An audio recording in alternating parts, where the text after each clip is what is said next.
Welcome to this Digital ID demo by Vault ID. Today we take a look at the digital government website that acts both as an issuer using the Vault ID issuer service and as a verifier using the Vault ID verifier service. On the right we can see a digital ID wallet also provided by Vault ID. Now, first of all, we will have different types of departments available from which we can claim different types of credentials using different credential formats. So we will start off with the issuance.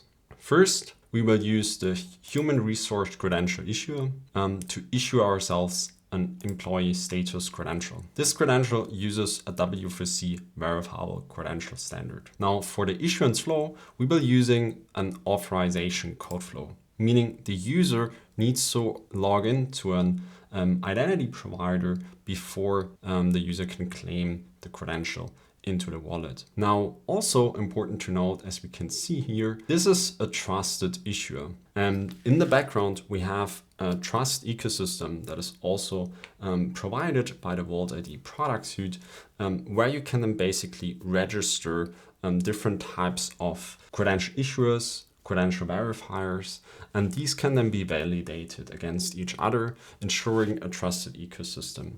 Now, this can be built up from scratch, or it can also hook into or use already existing trust ecosystems like EIDAS2 in the EU. Now we will issue this credential using the authorization code flow by generating a QR code. I will now scan this QR code using my phone, which we can see on the right. But I could also open this offer inside my browser to then claim it directly. So I will scan this QR code. And here in the wallet, we will now see also that this is a trusted issuer, as the wallet also checks the trusted status of that particular issuer. We also see the name of the issuer at the top here, human resource credential issuer, that we also saw right up here.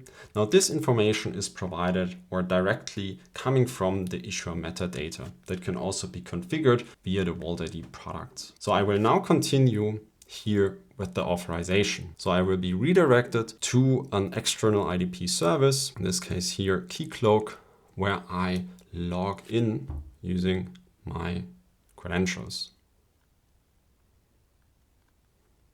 And now I can complete the credential issuance and receive it into my wallet directly. So now I have the employee status credential. I can also see when I look into here that this is issued by a trusted issuer, which has been checked. So as a next step, we will go ahead and issue ourselves another set of credentials.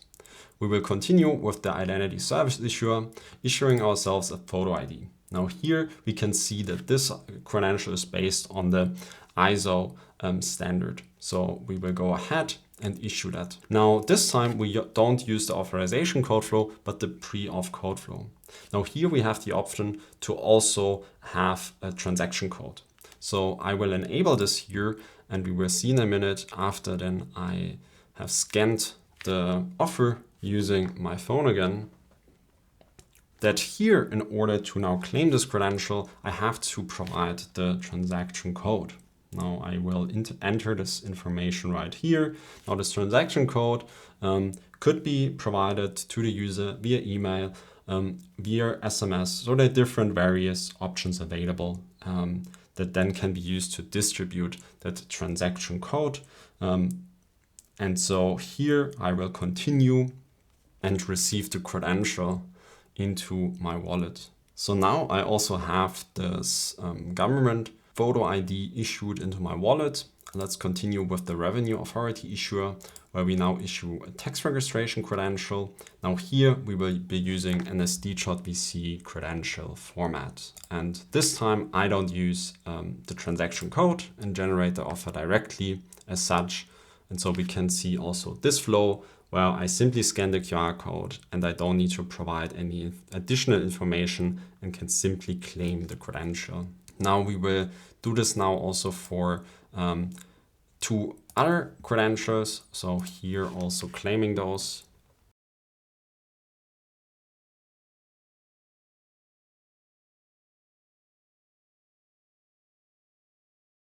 So now with these 5 different credentials in our wallet, we will now do a verification. So we go now here to the verification side.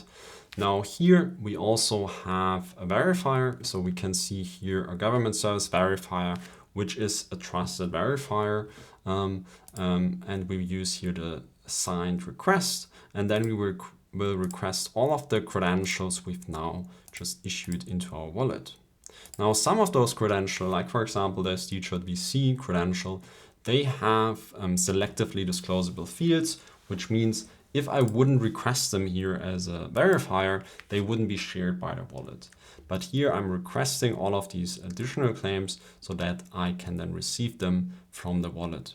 Now I will generate here the verification session, which again in the background uses the Vault ID verifier service, and scan this QR code again using my wallet. Now here we can see that also the verifier is in a trusted ecosystem and is a trusted verifier, and so I can continue here with the sharing of the credentials.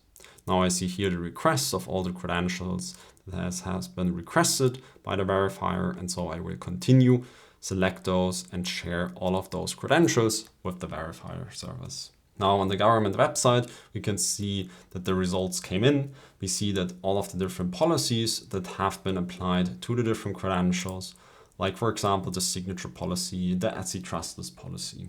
Now the Etsy trustless policy is exactly the policy that verifies that the received credentials, so the issuer of those credentials, is a trusted issuer in the trust ecosystem. So we've seen all of the checks have been passed, all of the different verification policies have been applied.